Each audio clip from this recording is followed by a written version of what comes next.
Hello,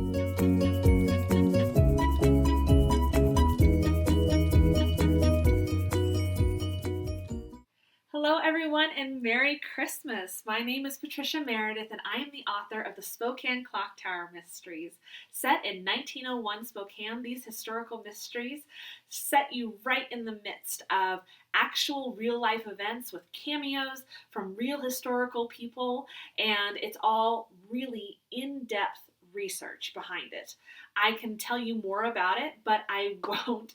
I encourage you to check out my website if you'd like to learn more. I'm here today, however, to talk about 19th century cookbooks because they were hugely influential in the writing of my books. Book 1, 2, and 3 all feature a cook named Mrs. Curry, and she loves to bake different things. And not only through her, but also through some of the memories of some of my characters. Now, when I set out to write books set in 1900, I had no idea what I was going to uncover with 19th century cookbooks. Along the way, I came across lots of recipes, many of which are featured in my books, and then I'm slowly adding those onto my website, which be sure to check out. It's patricia-meredith.com if you would like to get those recipes. Last year, I made 3 videos where I baked through some recipes from these 19th century cookbooks, and they're not ones that are featured in my book. Those will be separate. However, I thought this year I would do it again and share with you 3 more recipes. So last week I showed you how to make apple pie, and it was actually an amalgam of a couple different recipes. So today I want to try baking something called 3-minute cake. So I haven't made it yet. I came across the recipe and I thought, oh my goodness, that sounds amazing if I can make a cake in 3 minutes. Now, to be fair, if you actually start thinking about it, most cakes only take you about 3 minutes to make because you just mix the ingredients, pop it in the oven. However, I wanted to give this one a try and see how good it was. So, let's bake. Today's recipe comes from the Pillsbury cookbook that I shared with you last week. It's called A Book for a Cook, and it was published by the Pillsbury Company in 1905. So when I was looking for apple pie recipes, I came across this recipe in their cake section. Like I said, it's called 3-minute cake, and I'm very excited to try it. So this is one of those few cookbooks that I actually own. I love it. Even though it is published in 1905, so it's after the time period that I was writing in, I figured probably the recipes have been around since a little bit before then. They've probably been tried and true and then sent into the Pillsbury Company for publishing. So 3-minute cake materials, you need 2 eggs, half a cup of milk, 1 1/3 cups brown sugar, 1/3 cup butter, 1 3/4 cups Pillsbury's Best. And as I mentioned last week, Pillsbury's Best is actually the flour. So it's never listed as flour in this cookbook. It is just called Pillsbury's Best. 3 teaspoonfuls baking powder. And I always triple read that, right? Baking powder, not baking soda, because there is a difference. Half a teaspoonful of cinnamon, half a teaspoonful of grated nutmeg, half a pound stone dates cut in pieces. Now, I am not going to do the dates. I had a really hard time finding dates at a worthwhile price this year. So we're just going to make basic cake. Now, you could probably replace that with raisins or some other dried fruit. It's up to you. Way of preparing. Put all the ingredients together in a bowl and beat them for 3 minutes. Then bake them in a cake pan for from 35 to 40 minutes. Be sure to put all ingredients in together. Adding them separately will cause failure. Quantity. This will make 1 medium-sized cake. Now, as before, you'll notice that there is one item of interest that is missing from this method, and that is how hot the oven should be. Now, most cakes bake at 350, so I'm going to assume that this is a moderate oven type of bake, and that's what I'm going to go for, is baking it at 350 degrees. So I decided to do it in the order of dry ingredients and then wet, because that's how I usually bake my cakes.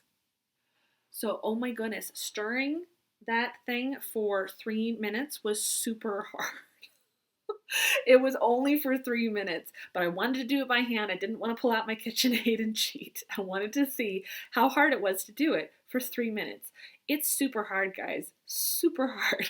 So I am starting to think that that image of the larger cook is totally false, because at least in this time period and even earlier, right, they don't have electric mixers. They might have one of those ones where you crank it, but usually it was you take a whisk, you take a wooden spoon, and you beat it and beat it and beat it and beat it. Oh my gosh. So just thinking about making whipped cream or meringues or any of that, like how much stirring that must be. Tell you what, those cooks, they must have been buff. I mean, like extremely buff from all of that mixing. It was hard, guys. I want to hear in the comments how you did. So I decided to go ahead and bake the cake in cupcakes instead of in cakes, because I find that at this time of year, it's really nice to have a bunch of little things like that that I can slip into nice bags that I can give away when people come over. I love to have tea with people, and so I have lately been baking a lot of my bigger things into smaller sizes, so that way I can serve them at tea with a nice cup, right? And with a nice plate. And so miniature cakes are also called cupcakes. So that's what I went with. Because I did cupcakes, it ended up being 15 to 20 minutes in a 350-degree oven. All right, guys, let's try these little cupcakes. I think they turned out so cute. They're a little flat on top. I think that's because I probably put a little too much in each cupcake tin. I was getting overambitious. So, all right, let's try a bit. I'm just going to take a bite off the top here. Yeah, it's just really good spice cake. I love spice cake. I'm a huge fan. Yeah, I think I got plenty of spices in there. Something about this time of year, I don't think you can go overboard with spices. The smell as they were baking was incredible. Now the whole house smells like spices. So, yeah, excellent cake, guys. So, let me know in the comments how your bake went. Be sure to check out the Spokane Clock Tower Mysteries. Book 1 through 3 are now available. If you're one of those people who likes to read a series once it's done, I do warn you, I am planning 12 books in this series. However, my plan is to release each one in arcs of 3. So you can read these 3 books and you will feel fulfilled until I release the next 3. So if you're waiting for a beginning and an end, now is the time to start these. Be sure to check out my website to learn more about all the history and research that went into writing these books. It's been so much fun doing the research. I love digging into these cookbooks. I started a collection. Be sure to send me 19th century cookbook recipes. I would love to collect some from people from all over the place.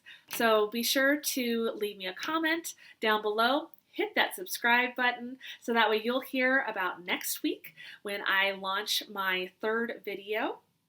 I am doing spice cookies. Obviously, I'm on a trend here. I love spice. So I'll be whipping together some spice cookies next week. Check out last week's episode where I taught how to make apple pie, which was more complicated than I thought it was going to be, sharing those steps with you, but so worth it. I love apple pie. Check out these cupcakes or make a cake. Let me know how it goes in the comments below. Be sure to follow me as @PMeredithAuthor on social media and subscribe to my newsletter at patricia-meredith.com so you'll be the first to hear about videos like these and blogs and so much more, including giveaways and just fun things from behind the scenes. Thank you so much for joining me and have a very Merry Christmas.